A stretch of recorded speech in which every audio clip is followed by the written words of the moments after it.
하나님 말씀 보겠습니다. 오늘 우리에게 주신 하나님 말씀은 신약 마태복음 17장 14절부터 20절까지 말씀입니다. 마태복음 17장 14절로 20절까지 말씀 함께 보겠습니다. 17장 14절로 20절 우리 한 목소리로 합독하시겠습니다. 그들이 무리에게 이르매 한 사람이 예수께 와서 꿇어 엎드려 이르되 주여 내 아들을 불쌍히 여기소서. 그가 간질로 심히 고생하여 자주 불에도 넘어지며 물에도 넘어지는지라. 내가 주의 제자들에게 데리고 왔으나 능히 고치지 못하더이다. 예수께서 대답하여 이르시되 믿음이 없고 패역한 세대여, 내가 얼마나 너희와 함께 있으며 얼마나 너희에게 참으리요. 그를 이리로 데려오라 하시니라. 이에 예수께서 꾸짖으시니 귀신이 나가고 아이가 그때부터 나으니라. 이때 제자들이 조용히 예수께 나와 이르되 우리는 어찌하여 쫓아내지 못하였나이까? 이르시되 너희 믿음이 작은 까닭이니라. 진실로 너희에게 이르노니 만일 너희에게 믿음이 겨자씨 하나만큼만 있어도 이 산을 명하여 여기서 저기로 옮겨지라 하면 옮겨질 것이요 또 너희가 못할 것이 없으리라. 아멘. 오늘 진 하나님의 말씀입니다. 자, 여러분 반갑습니다. 한 주간도 주님 은혜 가운데 평안하셨습니까? 날씨가 아주 무덥습니다. 보니까 이번 주에 이제 초복이 있더군요. 복날이 다가오는 거 보니 이제 본격적인 더위가 시작되는 것 같습니다. 날은 더워지고 또 들려오는 소식들은 좋은 소식은 별로 없고 그냥 하루하루 요즘 축 처지기 쉬운 때인데요. 우리 무더위 속에 지치지 마시고 우리 주님께서 주시는 새 힘을 순간순간 얻으셔서 감사와 기쁨 가운데 이 어려움을 잘 극복해 가시는 우리 모든 원천교회 성도님들 될 수 있기를 주님의 이름으로 축원합니다. 자, 함께 우리 서로 인사 나눌까요? 우리 격려하면서 위로하면서 함께 인사하겠습니다. 반갑습니다. 은혜의 시간 되십시오. 주 안에서 힘내십시오. 참 위로가 필요한 때입니다. 저희 어머니는 미국에 관광차 한 대여섯 번 정도 다녀오신 적이 있습니다. 보통 한 번 가시면 짧게는 한 4박 5일, 길게는 한 일주일 남짓 그렇게 걸리는데요. 재밌는 것은 그렇게 짧게 대여섯 번 관광 다녀오신 저희 어머니가 저는 미국에 거의 10년 가까이 살았는데요. 저보다 더 미국을 두루두루 많이 다니셨다는 사실입니다. 저는 사실 그 유명한 그랜드 캐년이나 나이아가라 폭포도 한 번도 가보지 못했고요. 심지어 바로 아래 주에 있는 그 디즈니도 한번 애들 데리고 못 가봤습니다. 근데 저희 어머니는 뭐 동부, 서부 이렇게 좋고 유명한 곳은 다 가보셨어요. 그래서 저보고 10년 동안 도대체 뭐 했냐고 자주 말씀하십니다. 한국에 있으면 우리는 아메리칸 드림을 꿈꾸고 외국 생활에 대한 낭만과 동경을 갖고 있는 분들이 많이 있습니다. 저도 그랬습니다. 미국에 가기 전에도 사실 주변에서 제가 고민하고 있을 때 많은 조언을 해주셨어요. 일단 가라. 가보면 그 문제점들은 다 도와주는 사람이 생기고 다 해결 방법이 생길 거야. 일단 시도해봐라. 그런 조언들을 듣고 믿고 갔는데요. 딱 도착하고 6개월 정도 지나니까 이제 현실의 벽에 딱 부딪히게 되더군요. 그 조언들이 한편으로는 참 고마웠지만 또 한편으로는 이게 참 현실을 모르는 무책임한 말이었다라는 생각이 들기도 합니다.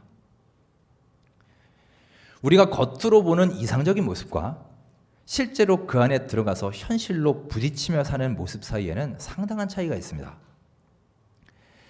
잠깐씩 여행 갔다 오고 관광 다녀오는 것은요, 여러분 그 나라의 이 좋은 곳만 보고 오는 것이잖아요. 멋지고 아름답고 역사적인 가치가 있는 곳, 이런 곳을 경험하고 오는 것들인데 정작 그곳에서 사는 현실은 그렇지 않습니다. 정말 하루하루 생존을 위해 치열하고 바쁘고 때로는 외롭고 또 이방인으로서 서러움도 가득하고 정말 거기에 사는 사람들은 여행 한번 못 가보고 그렇게 10년, 20년 지나는 분들이 많습니다. 이상과 현실은 이렇게 차이가 있는 것입니다. 오늘 말씀도 이런 두 가지 이상과 현실의 면을 잘 보여주는 말씀입니다. 오늘 말씀 바로 앞에는 유명한 예수님의 변화산 사건이 기록되어 있습니다. 산 위에서 예수님은 정말 빛나고 화려하고 영광스러운 모습으로, 광채가 나는 모습으로 변화하셨죠. 그런데 예수님은 그런 영광스러운 산 위에 그냥 머물러 계신 것이 아니라 산 아래로 다시 내려오셨습니다. 그곳에 함께 있었던 제자들은 생각이 달랐습니다. 특히 베드로는 솔직히 말해서 그곳에 그냥 머물러 있고 싶었어요. 계속 그 영광을 누리고 싶었습니다. 그래서 그는 예수님께 대놓고 말하지 않습니까? 저는 여기 있는 곳이 좋사오니 여기에다가 초막 3개를 짓고 우리 영원히 삽시다. 그런데 예수님은 산에서 내려오셨습니다. 내려와 보니 산 아랫동네에는 병자들이 있고 아픈 사람이 있었어요. 당장에 그런 사람들을 만나게 되었습니다. 본문에 의하면 간질로 심히 고생했다라고 기록되어 있죠. 영어 성경에는 C죠. 발작 증세가 있는 사람이다 라고 번역합니다. 그런 사람이 예수님께 온 거예요. 자, 산 위의 세계가 참으로 황홀하고 아름다운 세상이었다면 산 아래에 펼쳐져 있는 세상은 너무나 혼란이 가득한 세상입니다. 정신없는 세상이었습니다. 여러분, 어쩌면 이것이 우리들의 삶의 모습이요 현실일지 모릅니다. 산에서 내려온 그 아랫동네의 세계, 즉 우리가 부딪히는 현실의 세계는요, 이렇게 산 위의 세계와는 극명하게 대조를 이룹니다. 완전히 다른 세상이에요.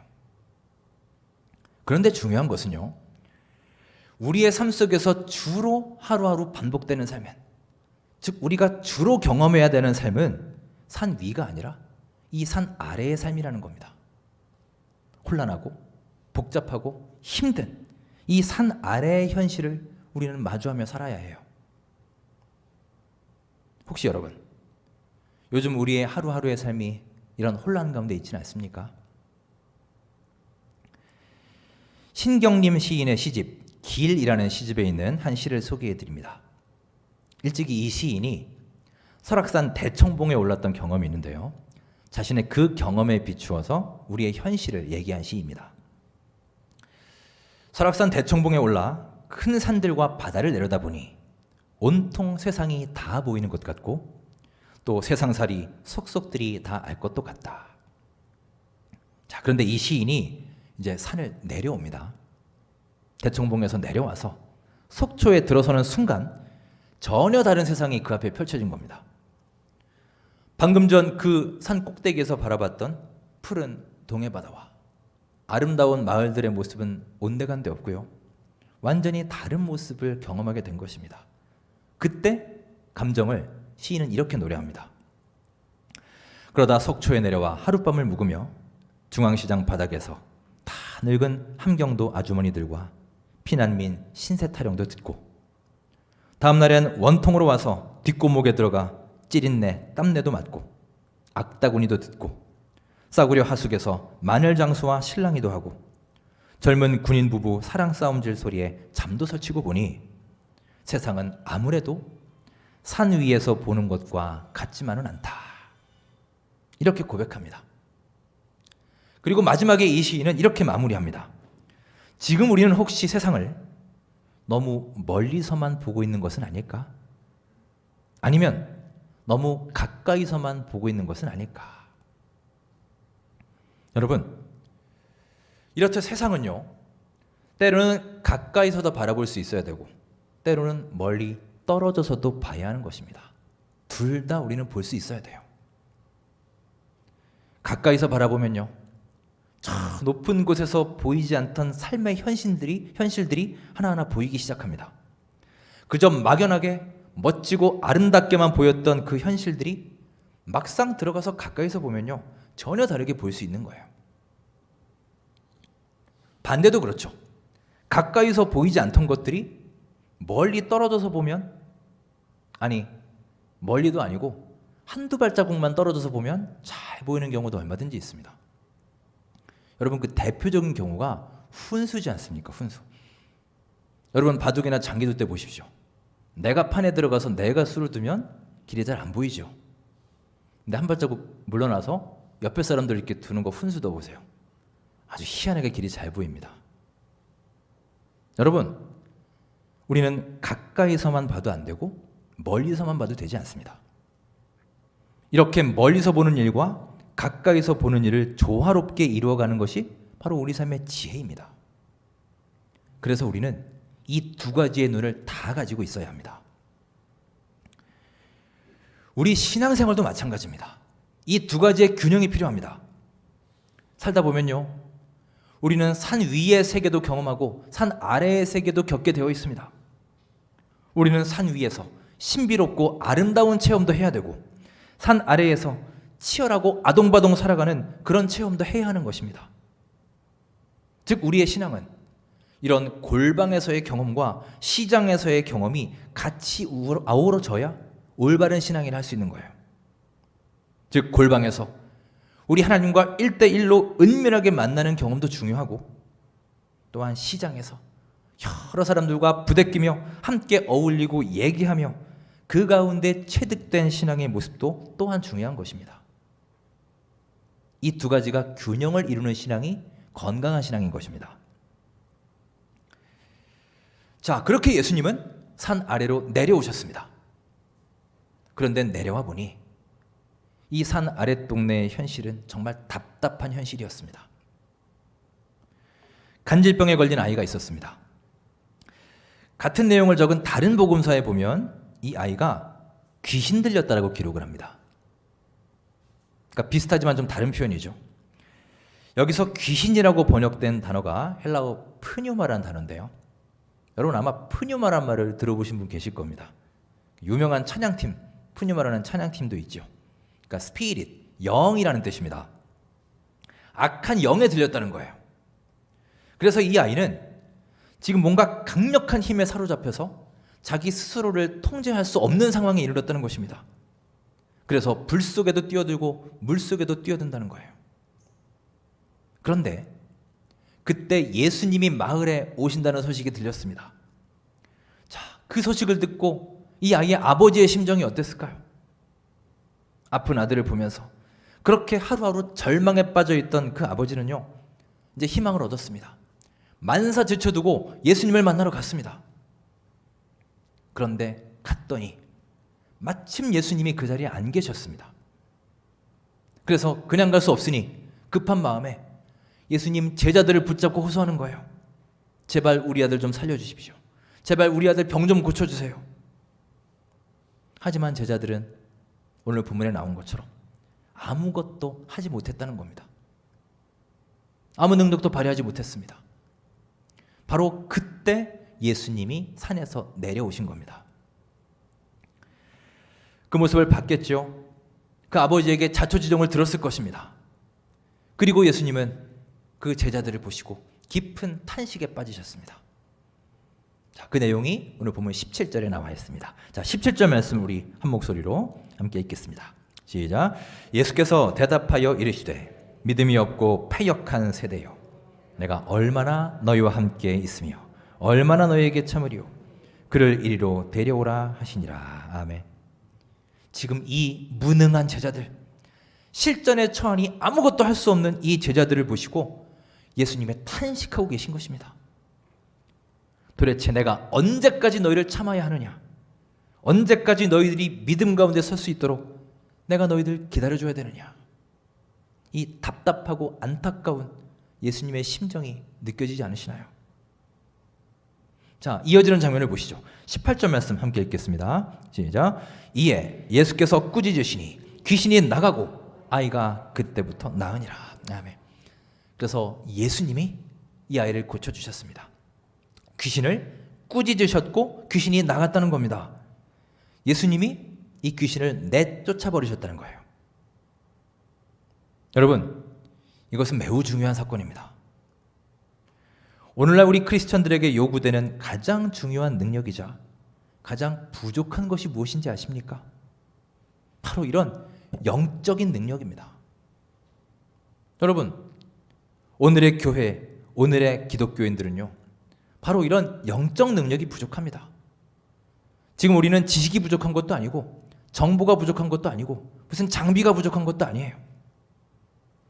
악한 영들이 사람들을 미혹하고 있고 그들을 방황케 하고 그들을 흔들어대고 있음에도 그들을 꾸짖어서 내쫓지 못하고 있습니다. 한마디로 우리는 영적으로 무능하게 되었어요. 여러분, 이 제자들의 모습이 바로 오늘날 우리들의 모습 아닌가요? 이 시대의 기독교와 교회는 어느 때보다 심각한 위기를 겪고 있습니다. 오늘 장로님도 기도해 주셨지만 여러분도 순간순간 피부로 느끼실 겁니다. 이제 교회를 다닌다는 그 사실 하나만으로도 이웃들에게 눈총을 받고 손가락질 받고 심지어 욕설까지 듣는 그런 시대가 되고 있습니다.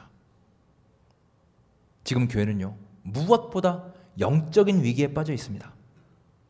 영적인 능력이 발휘되지 않는, 영적 파워가 없는 무능한 크리스천, 무능한 교회가 되어가고 있다는 것이 정말로 큰 위기입니다. 교회가 이렇게 악한 영을 꾸짖어야 되는데 꾸짖기는커녕 믿지 않는 사람들의 비난의 대상이 되고 있습니다. 교회가 세상을 꾸짖는 게 아니라 오히려 세상이 교회를 꾸짖고 있지 않습니까? 하나님이 이 모습을 보시면 어떤 생각이 드실까요? 참으로 오늘 본문처럼 탄식하시지 않을까요? 언제까지 내가 너희를 참아야 하느냐? 언제까지 기다려야 하느냐? 예수님이 아이를 고치신 후에 제자들이 예수님께 묻습니다. 우리는 어찌하여 귀신을 쫓아내지 못하였나이까? 왜 우리는 능력을 발휘하지 못했나요? 그러자 예수님이 답을 하십니다. 자, 20절에 그 답이 나와 있습니다. 20절 말씀 우리 함께 읽겠습니다. 시작. 이르시되 너희 믿음이 작은 까닭이니라. 진실로 너희에게 이르노니 만일 너희에게 믿음이 겨자씨 하나만큼만 있어도 이 산을 명하여 여기서 저기로 옮겨지라 하면 옮겨질 것이요 또 너희가 될 것이 없으리라. 아멘. 예수님의 답이 무엇입니까? 맨 처음에 나오죠. 너희 믿음이 작은 까닭이니라. 다른 핑계 댈 필요 없다. 다른 데서 이유 찾지 말아라. 너희가 세상을 꾸짖지 못하고 능력을 발휘하지 못하는 것은 결국 너희들의 믿음의 부족이라는 겁니다. 영적인 문제라는 거예요. 그러면서 예수님은 바로 이어서 그들의 작은 믿음에 대해서 말씀하시죠. 겨자씨 하나에 대해서 말씀하십니다. 너희들 믿음이 이 조그마한 겨자씨 하나만큼만 있어도 산으로 옮길 수 있을 것이다.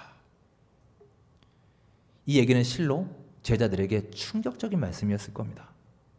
지금 너희에게 그만한 믿음도 없다는 거예요. 어느 목사님이 설교 시간에 바로 이 설교를 하셨다고 합니다. 겨자씨만한 믿음이 있으면 산으로 옮길 것이다 라고 설교를 하셨어요. 그런데 마침 교회 다닌 지 얼마 안 된 한 교인이 그 설교를 들었습니다. 집에 와서 가만히 생각을 했습니다. 아니, 내가 아무리 신앙생활한 지 얼마 안 됐지만 그래도 내 믿음이 요만한 겨자씨만큼도 안 될까? 생각을 하고는 그 목사님의 설교 말씀을 내가 한번 시험해 봐야 되겠다라고 생각을 했습니다. 자기 집 앞마당에 큰 나무가 있는 것을 보고는 내가 오늘 기도를 통해서 저 나무를 한번 옮겨 봐야 되겠다라고 생각을 했어요. 그래서 방에 들어가서 문 딱 닫고요. 열심히 땀 흘려 몇 시간 동안 기도를 했습니다. 그리고 외쳤습니다. 앞마당의 나무는 지금 속히 뒷마당으로 옮겨질지어다. 그리고 문을 딱 열어서 봤습니다. 나무가 있었을까요? 없었을까요? 네, 그대로 그 자리에 있었습니다. 그래서 이분이 목사님 찾아가서 따졌답니다. 아니 목사님, 아무리 생각해도 제 믿음이 이 겨자씨보다는 큰 것 같은데, 그래서 지난번에 설교하신 그대로 제가 기도를 했습니다. 그랬는데 저희 집 앞마당에 있는 나무가 꼼짝도 안 하네요. 아니, 나무 하나도 못 움직이는데 어떻게 기도와 믿음으로 산으로 움직인단 말입니까? 목사님 설교가 순 엉터리 아닌가요? 목사님이 당황하셨겠죠? 네, 그 목사님이 참 지혜로우신 목사님입니다. 그분에게 이렇게 물었습니다. 성도님, 그렇게 열심히 기도하신 다음에 방에서 문을 열고 성도님은 앞마당을 먼저 쳐다봤나요? 뒷마당을 먼저 쳐다봤나요? 그거야 당연히 앞마당을 먼저 봤죠. 나무가 원래 거기 있었으니까요. 거 보세요. 성도님이 진짜 믿음이 있었으면 뒷마당을 먼저 쳐다봤어야죠. 나무가 거기로 옮겨졌을 텐데 말이죠. 그건 성도님이 겨자씨만한 믿음이 없는 겁니다 라고 얘기했다는 그런 전설처럼 내려온 얘기가 있습니다. 뭐 사실인지는 모르겠어요. 자, 여러분, 정말 우리에게 겨자씨만한 믿음이 있으면 저 산을 옮길 수 있을까요? 우리 예배 끝나고 다 남아서 한번 통성교도 해볼까요? 광교산을 한번 옮겨볼까요, 여러분? 도대체 예수님은 왜 이런 말씀을 하신 걸까요? 정말로 이쪽에 있는 산을 저쪽으로 옮겨라, 그런 믿음을 가지라는 뜻이었을까요? 참 여기에 대한 의문이 많았는데 유명한 함석헌 선생님의 글 중에 너 자신을 혁명하라 하는 글이 있습니다. 그 글이 지금 이 말씀을 아주 잘 풀이해주는 말씀입니다. 그 글에서 이렇게 설명을 합니다. 잘 한번 들어보십시오. 산을 움직이는 믿음은 사실은 나를 움직이는 믿음이다. 산보다도 더 무거운 것은 내 몸이다. 산을 참말 움직일 수 있어도 내가 나를 마음대로 할 수는 없다. 그런데 내가 믿기만 하면 산이라도 옮겨갈 것이다 하고 내 믿음을 믿으면 산보다도 더 무겁고 험하던 내 몸이 언젠지 모르게 움직여진단 말이다. 움직여진 줄도 모르고 그렇게 움직여진다. 그러므로 산이 움직여진 것으로 보인다.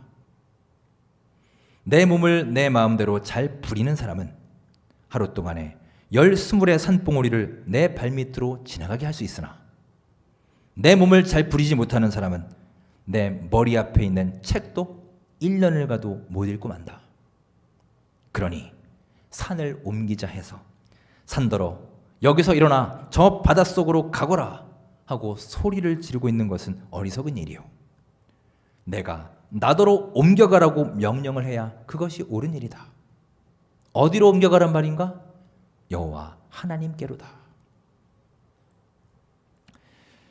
여러분, 참 의미심장한 글 아닙니까? 산보다 먼저 움직여야 될 것이 있다는 말입니다. 정말 우리 믿음이 움직여야 될 대상은 저쪽에 있는 산이 아니라 내 몸이고 내 마음이라는 것입니다. 오늘 말씀에서 산을 움직인다는 것은요, 저 앞산을 뒷산으로 옮긴다는 게 아니라 그 산 앞에 우두커니 서 있는 나를 움직이라는 거예요. 여러분, 참으로 나의 삶을 한번 돌아보십시오. 정말 산보다 더 무거워서 요지부동 꿈쩍대지 않는 존재가 바로 나의 모습이요, 내 마음이지 않았습니까?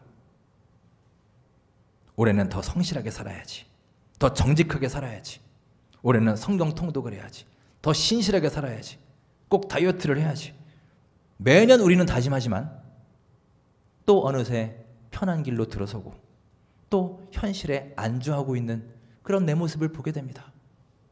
그래서 또 실망하고 또 포기하지 않습니까?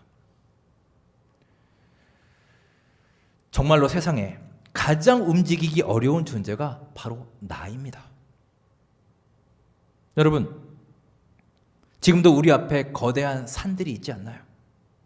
질병의 문제가 있고, 물질의 문제가 있고, 직장 문제, 사업 문제, 자녀 문제, 인간관계의 문제, 이런 수많은 거대한 산들 앞에서 지금도 어쩔 줄 몰라 하고 그저 저 산만 우두커니 바라보면서 무력하게 서 있는 그런 우리의 모습은 아닌가요? 내가 할 수 있는 것이 아무것도 없는 것처럼 보이고 마치 그 거대한 산들이 나를 보며 비웃는 것처럼 보이지 않습니까? 하지만 여러분, 이 시간 기억하십시오. 우리의 진정한 믿음은 멀쩡한 산을 들어서 딴 데다가 옮겨놓는 게 아니라 내 자신을 움직이는 것이 진정한 믿음임을 기억하시기 바랍니다. 우리는 나의 능력이 아니라 하나님의 능력을 믿고 따르고 순종하는 자들이기 때문입니다. 나만 보면 절망할 수밖에 없어요. 소망이 없을 수 있습니다. 하지만 우리는 하나님을 믿기에 다시 일어나서 걸어가는 것, 그것이 바로 진정으로 나를 움직이는 삶임을 믿으시기 바랍니다. 사랑하는 여러분, 참으로 힘든 가운데 있지만 두려워하지 마십시오. 다시 용기를 가지십시오. 내가 하는 게 아니라 여호와 하나님이 하시는 것이고 나는 그저 하나님께로 그렇게 묵묵하게 한 한 걸음씩 갈 뿐이다. 이 믿음을 가지시기 바랍니다. 이게 바로 산을 움직이는 믿음입니다. 어느덧 올 한 해도 절반이 훌쩍 지났습니다. 이제 하반기가 시작이 되었습니다. 이제 우리 모두 영적인 침체와 무기력에서 깨어날 수 있길 바랍니다.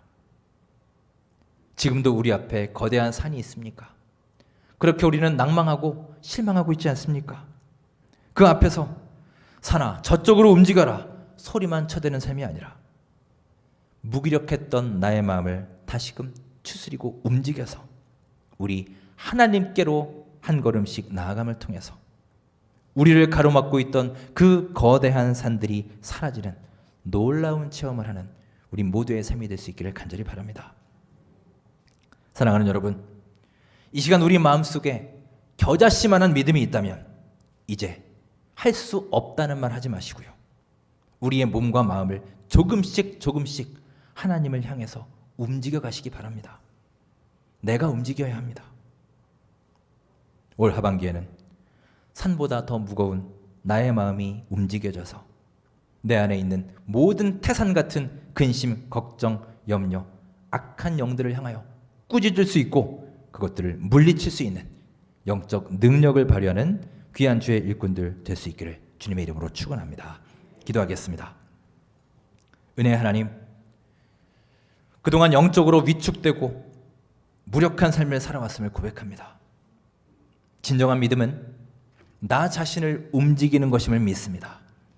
하루하루 거대한 산 앞에서 낙심하고 좌절하고 포기하던 우리의 삶으로부터 이제 나를 움직여서 하나님을 향해 나아가는 변화의 삶을 살게 하여 주옵소서.